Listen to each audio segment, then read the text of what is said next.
5 pecados sexuais que a Bíblia condena. Verdades que chocam, tabus que caem. Já imaginou como certos pecados podem transformar sua vida? Algumas escolhas podem mudar o curso de toda uma vida. Pense em como um simples erro pode desafiar suas crenças, destruir seu futuro. Vou compartilhar como um dos 5 pecados sexuais condenados pela Bíblia me afetou por anos. Será que você também está lidando com algo assim? Muitas vezes somos ensinados a pensar que todo pecado é igual aos olhos de Deus, que qualquer erro tem o mesmo peso. O seguinte, agora vejo por espelhos um enigma, mas um dia verei face a face e eu conhecerei como eu sou conhecido, certo? Então, nós ainda estamos vendo na Bíblia um enigma. Mas e se eu te dissesse que existem pecados que são destrutivos, com um impacto que não é apenas físico, mas também espiritual? A Bíblia de fato fala desses pecados? Vamos falar de um pecado que muitos evitam mencionar: a pornografia. Pode até parecer inofensivo, afinal são apenas imagens, certo? Mas a verdade é bem mais sombria. O que começa como uma simples curiosidade pode se transformar em um vício devastador que prende e destrói vidas em segredo. A pornografia é como uma armadilha silenciosa. Ela promete prazer, mas entrega vazio e vergonha. Muitos pensam que é algo normal, algo controlável, até perceberem que estão dependentes, incapazes de parar. Problema com pornografia. É uma inundação no consultório, velho. Cara, eu não sei problema se é com pornografia. Se você me perguntasse 10 anos atrás se pornografia era alguma coisa perigosa, não. Hoje pornografia é pior que cocaína. É mais fácil tratar um viciado em cocaína do que um viciado em pornografia. É foda, a Bíblia nos ensina que a sexualidade é algo sagrado, uma expressão de união e amor verdadeiro. Mas a pornografia deturpa isso. Ela transforma pessoas em objetos e rouba a verdadeira intimidade, substituindo a conexão por uma ilusão vazia. E pior, deixa marcas profundas na alma. First discovered porn at about 9, 10 years old. I was over at my uncle's house and he had a chest full of pornography. And this is the thing, it's funny because, people have said, well, there's nothing wrong with pornography, with adults and the whole thing. But the problem is that, you never find it as an adult. Paulo, em suas cartas, já advertia sobre a busca desenfreada pelo prazer. Ele sabia que quando o desejo assume o controle, nos tornamos escravos dele. A pornografia nos ilude, fazendo-nos acreditar que precisamos dela. Mas a verdade é que ela nos afasta de nós mesmos e de Deus. Pensa no Uzia, conversando comigo. Eu achei que eu estava sozinho. Tava nada. Uzia falou, volta lá, Cláudio. Eu falei, eu não posso voltar não, mano. Esse negócio de pornografia, não posso não. E o Zia falou, volta, Cláudio. Eu falei, eu não vou voltar. Se a pornografia parece uma luta intensa, espere até conhecermos o próximo pecado. Ele é responsável por destruir promessas e famílias inteiras. Você sabe de qual pecado estou falando? O adultério é um pecado que destrói mais do que relacionamentos. Irmãos, temos mais uma prova que o diabo está entre nós. Tô errado, né? Olha só, o cara está me traindo, cara! Uma pastora e um pastor, os dois casados, foram tentados pelo tinhoso, pelo tranca-rua. Ele destrói a confiança, o coração e muitas vezes até mesmo a alma. Quando alguém decide trair a pessoa que ama, o pastor do diabo! Quem tá ali tá ela! Aqui tá ela! Você acabou com a minha vida! não está apenas quebrando um voto, mas violando algo sagrado diante de Deus. Muitos encaram o adultério como uma falha momentânea, mas o impacto é muito mais profundo. Que o episódio não foi uma traição, abre aspas, foram erros, só que a culpa não é da gente. A gente foi vítima de Satanás para escandalizar e jogar o nosso nome na lama. Todo mundo foi usado pelo diabo. Meu marido chegou falando, pastor do diabo. Então todo mundo foi usado pelo diabo. O que começa com uma mentira pequena pode crescer e engolir tudo ao redor. Confiança, paz, o futuro de uma família inteira. A Bíblia é clara sobre a gravidade do adultério.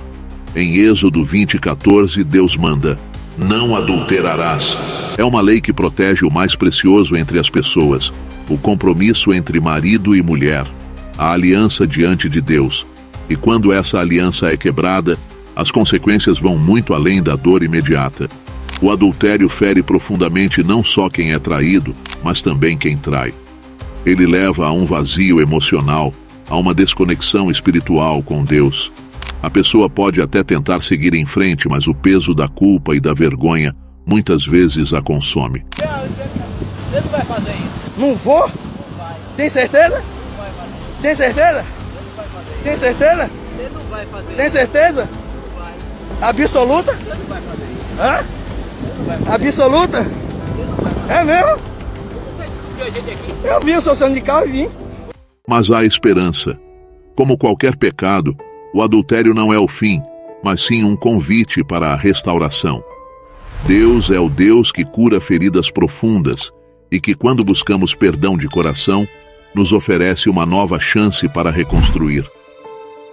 Me diga nos comentários sua opinião se merece uma chance alguém que comete esse pecado.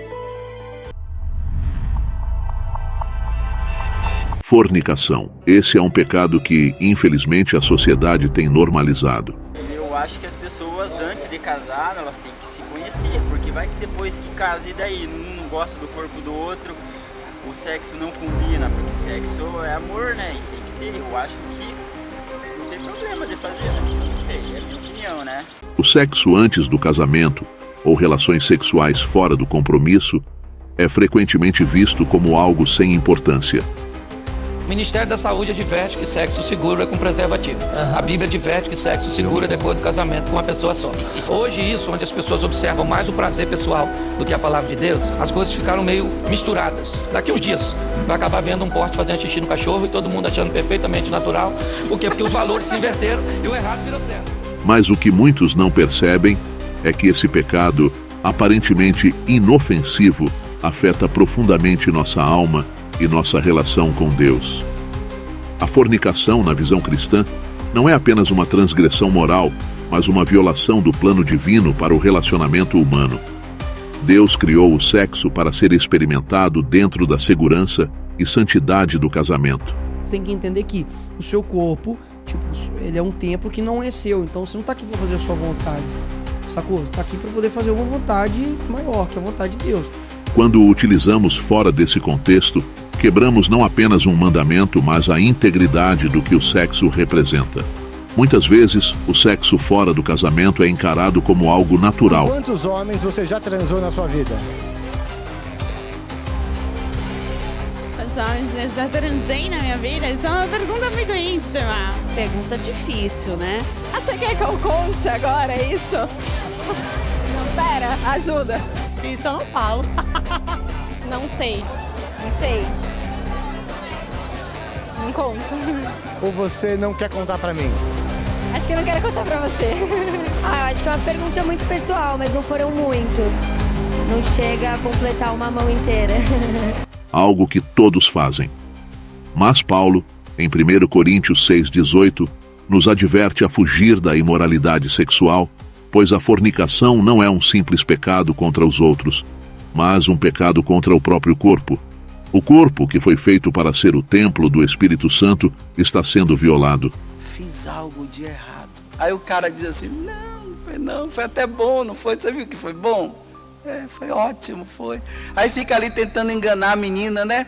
Ou ludibriando ela, ela tá dizendo, não, eu fiz alguma coisa. A menina, fica tranquila.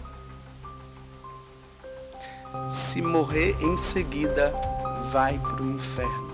A fornicação, como qualquer pecado sexual, cria uma mentira. Ela nos faz acreditar que podemos nos satisfazer por nós mesmos sem o compromisso que Deus estabeleceu. Mas a realidade é bem diferente.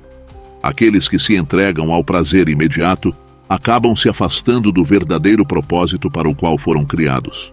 Em muitas culturas, as relações sexuais são desvalorizadas, tornando-se apenas uma busca por prazer sem compromisso. Mas Deus nos chama a algo mais profundo. Ele nos chama para uma vida de pureza, onde o sexo não é uma busca egoísta, mas um reflexo de amor e compromisso verdadeiro. Agora, se a fornicação é prejudicial ao corpo e à alma, imagine um pecado que tem a capacidade de destruir toda uma sociedade e até a própria natureza humana. Deixe nos comentários o que você acha.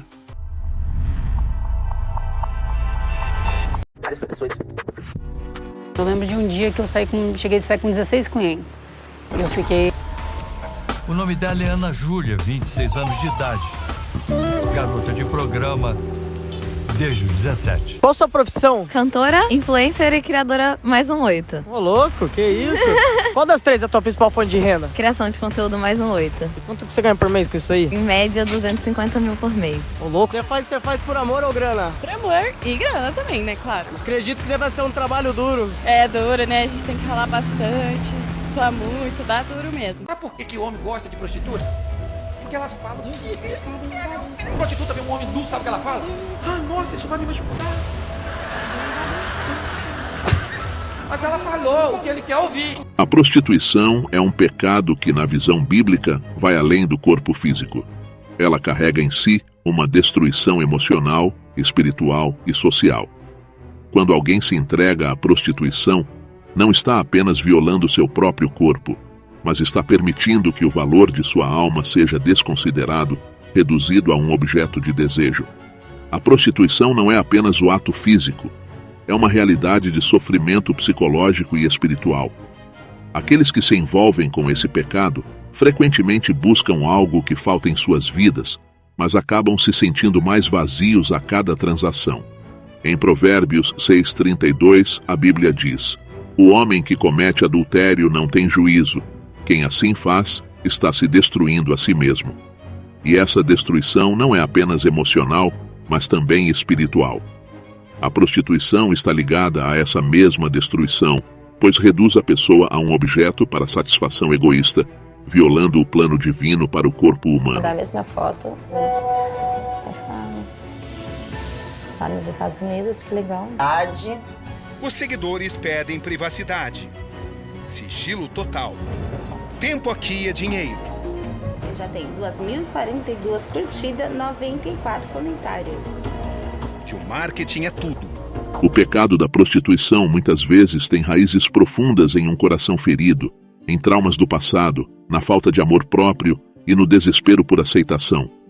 Mas isso não significa que não haja uma saída. Deus oferece perdão, e a pessoa pode ser restaurada, se arrepender e encontrar seu valor novamente em Cristo. Jesus demonstrou sua compaixão pelas prostitutas, como no caso de Maria Madalena, e mostrou que não importa quão profundo o pecado tenha sido, ninguém está além da graça de Deus.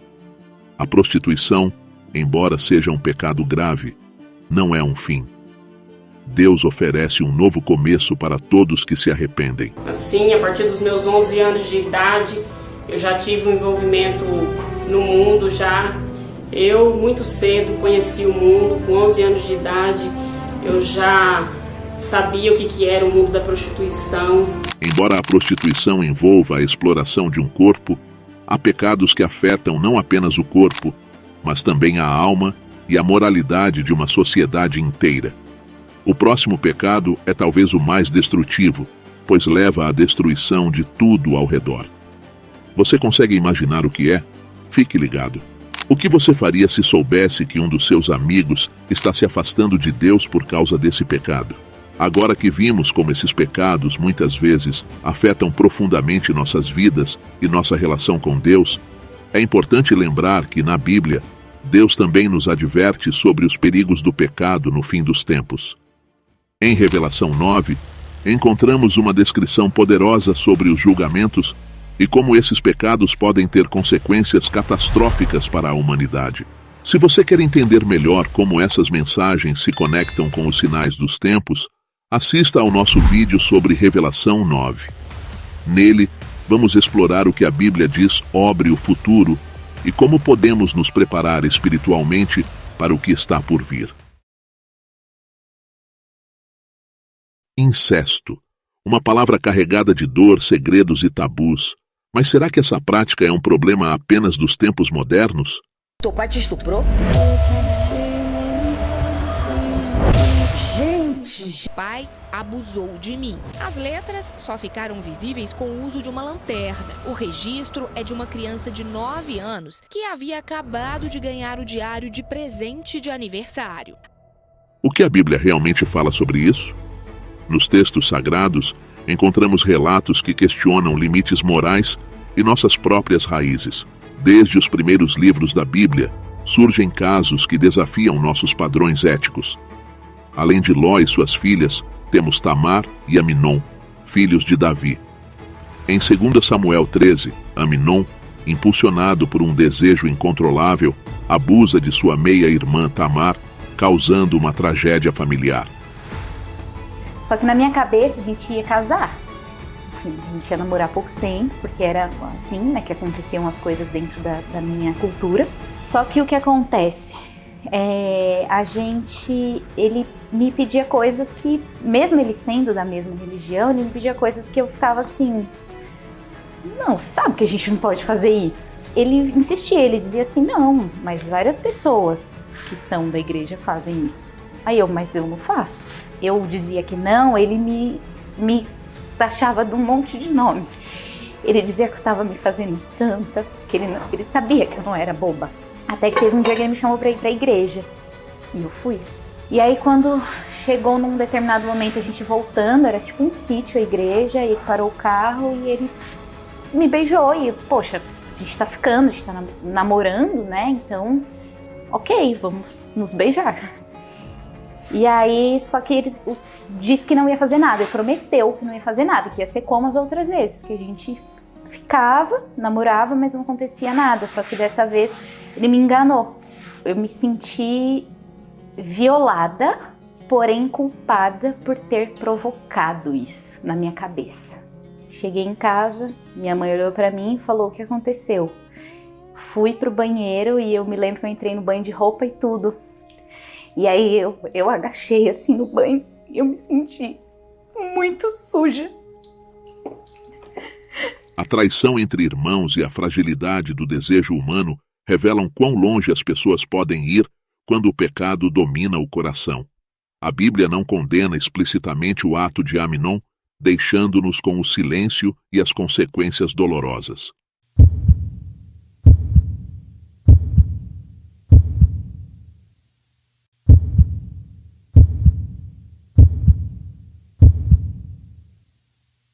E quantos se lembram de Abraão e Sara? Embora sem o peso do desejo sexual, Sara era sua meia-irmã. Abraão, apesar de ser o patriarca, cruzou uma linha que pela lei mosaica posterior seria imperdoável. Mas será que o incesto é algo que ficou no passado? Hoje ainda existem relatos de incesto, muitas vezes mascarados de consentimento, mas que resultam em traumas profundos. Entre 2020 e 2023, os tribunais relataram diversos casos de incesto envolvendo pais e filhos, irmãos em vários países. Muitos, como os de figuras públicas, aparecem na mídia como escândalos. A Bíblia oferece exemplos do perigo de ultrapassar certos limites. Em Levítico 18, 6, 18 é dito: não se aproxime de uma parenta para desonrá-la. Na modernidade, esse limite é frequentemente testado. Ao enfrentarmos esse assunto, ficamos entre as observações morais e a compreensão psicológica. Sabemos que o incesto é uma transgressão perigosa, mas parece que muitos de nós preferimos silenciar essa verdade. O que a Bíblia queria nos ensinar com relatos tão crus? Que o incesto não é apenas um pecado contra a família, mas uma falha contra a própria dignidade. Nosso mundo mudou, mas as lutas humanas permanecem assustadoramente familiares. Quando olhamos para os casos de incesto no passado e no presente, talvez a pergunta não seja por que isso acontece, mas sim, o que fazemos para evitar que aconteça novamente? Se você chegou até aqui e o momento é certo, então dizemos amém. Pode ser que você não veja esse vídeo novamente, então Deus te abençoe.